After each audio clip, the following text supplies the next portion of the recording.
Tin Can has been in early access review for about a month now, and as I said in my review video of Tin Can, the game is already pretty well polished. There's not a lot of bugs in the game, there's quite a bit of content already, but I think what excites a lot of players about this game, other than the fact that it is just a really good concept, is the potential that this has for the future. So we know that the next update is going to come somewhere in January, and that is going to bring two really important additions to the game. So the one is the rescue mode, which basically means that it's not just going to be surviving for as long as you can anymore. You can now have sort of a specific goal that you're working towards, and you can eventually reach that win state, which will be really interesting and, probably something that they can have alongside the sort of standard endless survival. And then there's also going to be a couple of updates to the sandbox mode, and I think a few other sort of quality of life improvements as well. But I want to talk specifically about the longer term roadmap and things that I would like to see in the game, or just things that I've seen other players mention as well, which would really improve the longevity of this game and the replay value for players that have already bought it.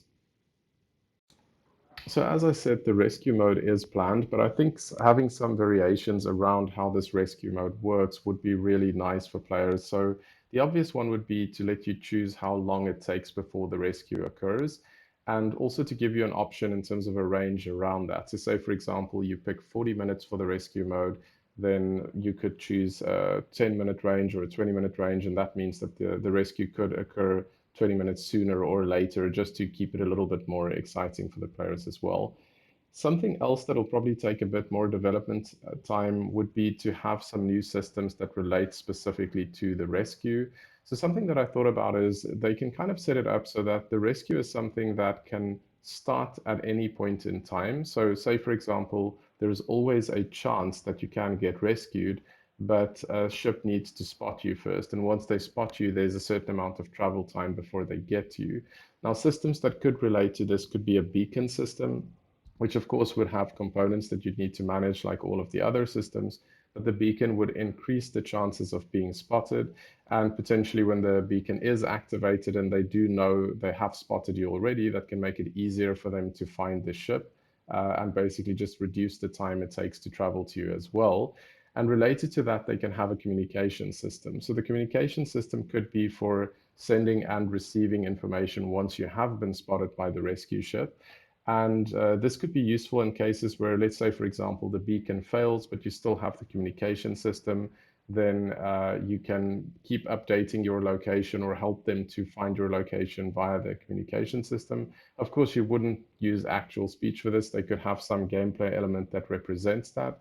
And something else that would be quite useful is if you can use that communication system to get updates in terms of events that you're going to face. So maybe because they know where you are, they can sort of give you a heads up and let you know that there is a electric storm coming up, or there's going to be an asteroid field or anything like that. So I think that could be quite cool in terms of fleshing out the rescue mode. Related to this, and I think this is something that a lot of players have been asking for anyway, and will probably continue to ask for in this game, but just more systems in general.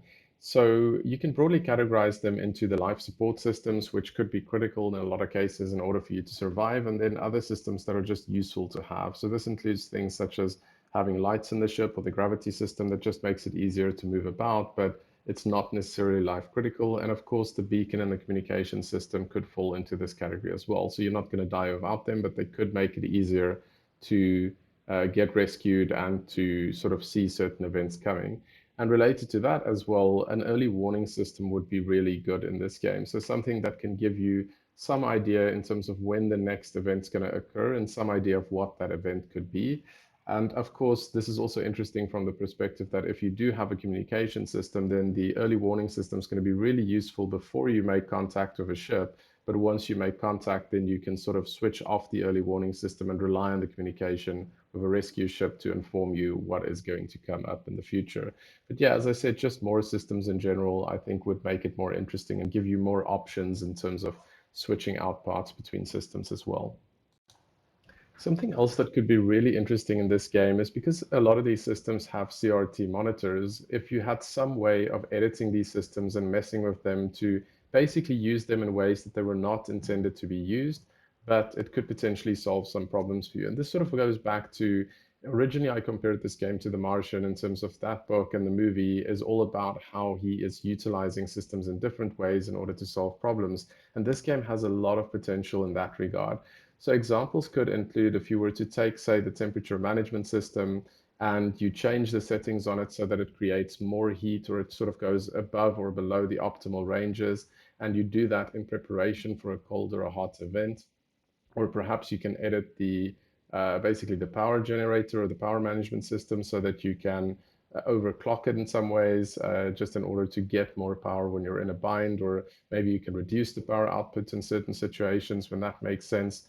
And there's so many different options. You can also, in terms of the pressure management system or the CO2 system, there could be options there. For example, if there was a fire in the ship and you just wanted to release a lot of CO2 to get rid of the fire, so I think there's a lot of opportunities there for the developers to experiment and basically give you some options to mess with the different systems in the ship for problem solving purposes.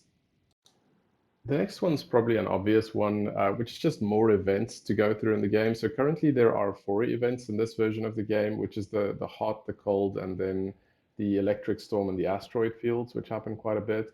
But of course, it would be interesting just to have more events and also event variation. So I think that's an easy one for the devs as well, is just to sort of create different lengths in terms of how long, say, for example, you're in the asteroid field, the amount of damage that you take, and similar things could be true for the other events. So how cold the cold event is or how hot the hot event is, those variations could be interesting. And also just with the electric storm, how likely you are to get hit or how many systems get damaged. All of those variations could be interesting in terms of just creating more replay value for the existing events as well. I recently looked at some of the negative reviews on this game, or just some of the comments that players have had in terms of why they don't enjoy the game.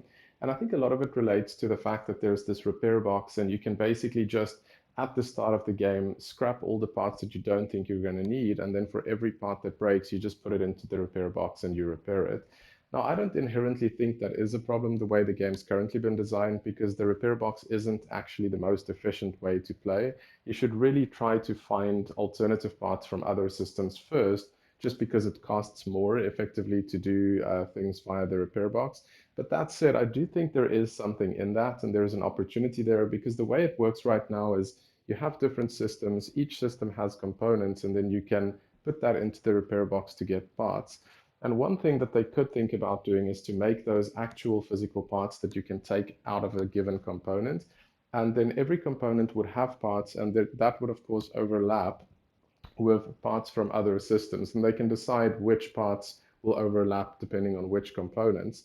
And that would effectively mean that they could scrap the repair box altogether. So it would really just be down to you thinking, for example, okay, out of a CRT monitor, I can get the following 5 or 6 parts, and I can use that to repair certain other systems. And in some cases, you may have to scrap 2 different components in order to fix a third component, but then you can always use some of those spare parts later on for other systems. So of course, that would introduce a lot of extra complexity into the game, and it could make things significantly more challenging.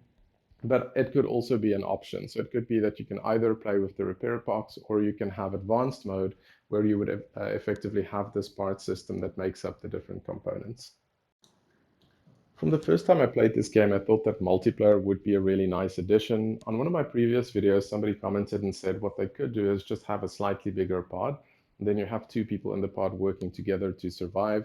And I think there's a lot of interesting elements that this could bring in. So, of course, you'll have an extra pair of hands, but then at the same time, you'll need to coordinate and talk to each other to make sure that you're sort of staying up to speed in terms of the changes that you're making and how you're keeping systems sort of working throughout this whole process. And that could be really interesting in itself, because you're going to have situations where somebody takes a fully functional fuse and puts it into a different system and leaves a faulty fuse on the floor. And if nobody told you about that, you could very easily, when things are frantic, pop that into a different system, and that could lead to all sorts of problems. So you're definitely going to get into these situations where all of a sudden the CO2 is spiking or the oxygen is out, or there's something going on with the temperature, and one or both of you are not quite sure why that happened, just because of how the events sort of led to that specific outcome. Now, of course, I do know that it will be quite difficult, because in order to have that multiplayer mode, this is a first-person game and they haven't actually modeled the players, so they would then have to fully model a 3D character model and that need to animate that. And I think that will be a lot of work, which is why we probably won't see that come to the game, although I would love for me to be wrong about that. But as an alternative to this, something else that could be interesting is if you had a multiplayer mode where you basically have two pods that are sort of in close proximity to each other, so it just sticks to the standard pod, but you have a small teleportation device or some sort of transportation device where you can share parts between the two ships. And of course, what you can do in this case is you can try to keep each other alive just by exchanging parts. So if you've used your last, say, functional oxygen pump or something like that, then you can ask the other players and you can sort of trade stuff back and forth to try and see how long you can keep each other alive. And then finally, I did speak earlier about the fact that there will be an update coming to the sandbox mode, but this is really where the potential is to give this game a lot of replay value and give you a lot of options in terms of how you'd like to play. So similar to games like The Long Dark or Oxygen Not Included or Don't Starve, all of these games give you all of these different settings so that you can completely tailor the game to basically suit your level of skill or to suit the sort of experience that you want. And they can give you a lot of different options here. And this could range from the types of events that you'd like to face, when these events could come up, the interval between these events, how long the events go on for, the intensity of the events, and it can relate to systems in the ship as well. So it could be how many spare components you have available, could be how effective certain systems are. So do they work faster or slower? It could be certain errors that you could have in the ship at the beginning or systems that are just not functioning. So I think there's so much that could be altered there. And the more options they give, the more replay value that's going to give. And it's just going to give you so much more that you can do with this game because I think that it doesn't really matter how the devs set this up. There's always going to be some players that won't be happy with the standard way that the game has been set up. And that's just because people are different, right? So it's always great if games give you this option to have some sort of sandbox mode or have different ways of playing the standard variations that have been included in the game. So that's everything from my side for this one, but I'm really curious to know what everybody else thinks. So if you have ideas in terms of what the developers should bring for future updates of this game, please do let me know in the comments below. And of course, as always, if you like these types of videos, please like and subscribe. I'll see you for the next one.